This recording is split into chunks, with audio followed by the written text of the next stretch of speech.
Goeiedag en welkom hier by Spirit Alive. Ek sit hier in my kantoor hier by die kerk. Nou ons praat die hele tyd oor om die Here te loof en prys, om hom te aanbid. En dan is my vraag, hoekom is dit so moeilik vir party mense? Jy weet, ek kan met hom praat oor die Here, ek kan 'n klomp goed sê, ek kan hom leer, maar dis net te moeilik. Dis 'n harde ding vir hom om te doen. En ek dink een van die grootste redes is omdat mense ondankbaar is. Daar's 'n absolute ondankbaarheid in hom. Hy sien alles wat die Here nie doen nie. Hy sien alles wat God verkeerd doen. En jy kry dit in die Psalms, Psalm 73, kom Asaf, dan begin hy te bid en dan sê hy, Here, hoekom gaan dit met die goddelose so goed? Hoekom gaan dit met daai so goed? Here, hoekom sukkel ek? En dan is hy eintlik ondankbaar. En weet jy, ondankbare mense is gewoonlik down. Ondankbare mense is gewoonlik negatief. Ondankbare mense wil nie die Here dien nie, hulle sukkel om die Here dien nie, hulle wil nie die Here prys nie. Waar moet ek die Here prys?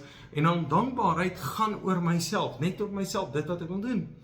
Waar ek moet begin by God. Ek moet by God begin, nie by my nie. Wanneer ek die Here loof, moet ek by God begin. En eintlik is 'n groot waarheid is dat mense loof nie die Here nie, hulle aanbid nie die Here nie, want hulle ken nie God nie. Hulle besef nie wie God is nie. Hy is die skepper van hemel en aarde. Hy is die een wat my sonde vergewe. Hy is die een wat my krag gee. Hy is die een wat genadig is. Hy is die een wat my help. Hy is die een wat na my kyk. Hy is die een wat na my paaie kyk. Hy is die een wat vir my sorg. Maar wat baie belangrik is, ek moet by God begin, nie by my begin nie. So ek moet nie begin en eers kyk, okay, wat doen die Here nou vir my nie?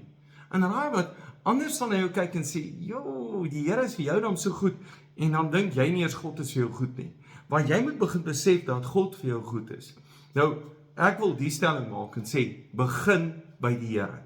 As jy begin by God, dan gaan jy baie meer die Here loof en prys. Jy gaan baie meer dankbaar wees. Dit is 'n baie goeie voorbeeld. In Johannes 11 is die gedeelte waar Lazarus gesterf het en Jesus kom daaraan 3 dae na die tyd en Jesus sê, rol die klip weg. En Jesus het opgekyk boontoe en gesê, Johannes 11:41-42, Vader, ek dank U dat U my verhoor. Hy sê, Vader, dankie dat U my verhoor. Ek weet dat U my altyd verhoor, maar ek sê dit ter wille van die mense wat hier rondom my staan, sodat hulle kan glo dat U my gestuur het.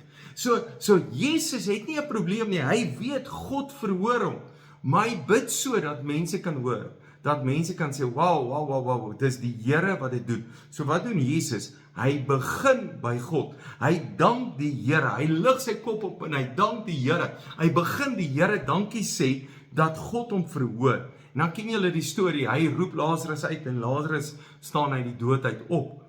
Maar Lukas 11, dit was Johannes 11, Lukas 11, en hy sê vir hulle, wanneer julle bid, sê dan, Vader, laat U naam geheilig word, laat U koninkryk kom. So wat leer Jesus? Ek moet by God begin.